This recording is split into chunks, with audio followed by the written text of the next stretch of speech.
What's up YouTube, my name is Adrian from MMO's World and this is a recap of all the major MMO news of the week from March the 20th to the 24th, 2017. Be sure to check out MMORPG news as it happens right at our website mmosworld.com. We are starting the news recap this week with Pathfinder Online. The crowdfunded sandbox MMO based on the tabletop world is not having an easy period, and the game is officially labeling itself as an indie development project. In a blog post, Paisio CEO Lisa Stevens has said that the development team may have been downscaled in size, but work to push the MMO past the finish line will continue, including adding new features. She also says that Pathfinder Online needs to find its own niche, as the game doesn't want to be generally categorized as just another MMORPG out there, competing with AAA MMOs.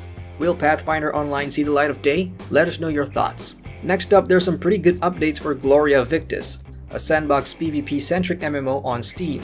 The latest update has added some brand new locations and events for players to explore. There are now 4-story castles which are fully customizable with upgrades, appearances, doors, emblems, and more. Besides that, the update also adds brand new locations in the game world. Players can now battle it out for faction supremacy in abandoned castles and new beautiful environments with great visual backdrops. Not a bad update if you play the game. And continuing from last week's report of player exploits on Conan Exiles, this week developers Funcom has the solution.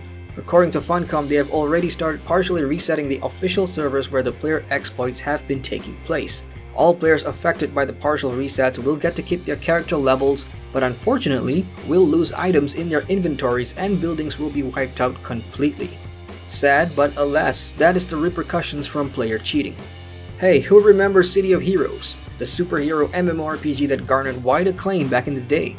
Well, we've got some controversial news. NCSoft is adding a new playable hero or master to their MOBA game Master X Master. The hero is none other than the Statesman from City of Heroes.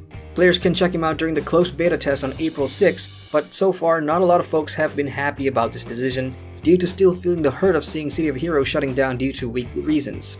NCSoft on the other hand states the inclusion of the Statesman is an effort to recognize the fans' love of the franchise. Interesting clash here, so what do you think? Next up, Legends of Area, formerly known as Shards Online, will become playable next month, on the 28th.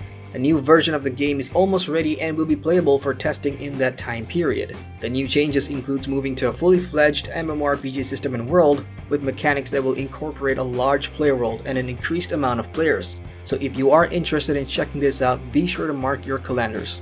Now for all you Ragnarok fans, it's time to rejoice because there is an official launch date for the Ragnarok Journey browser game.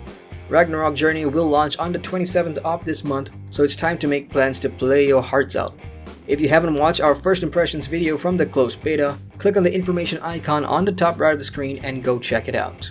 And speaking of launches, the Lord of the Rings Online's latest update, Update 20 Battle of the Black Gate, is now live. The update was launched early on Tuesday this week, and players got to enter the region of Mordor to progress the main story, as well as take part in a whole bunch of zone quests that ties into the climactic battle where Aragorn's forces will meet with Sauron's army at the Black Gate.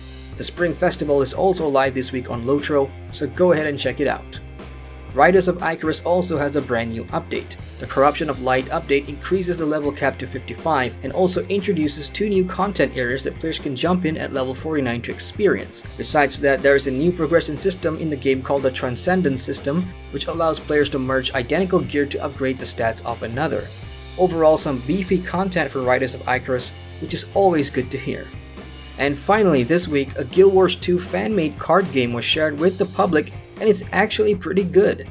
Players can download it for free on this site and play a pretty decent game that has consistent mechanics with other card games based off MMORPGs. Do check it out.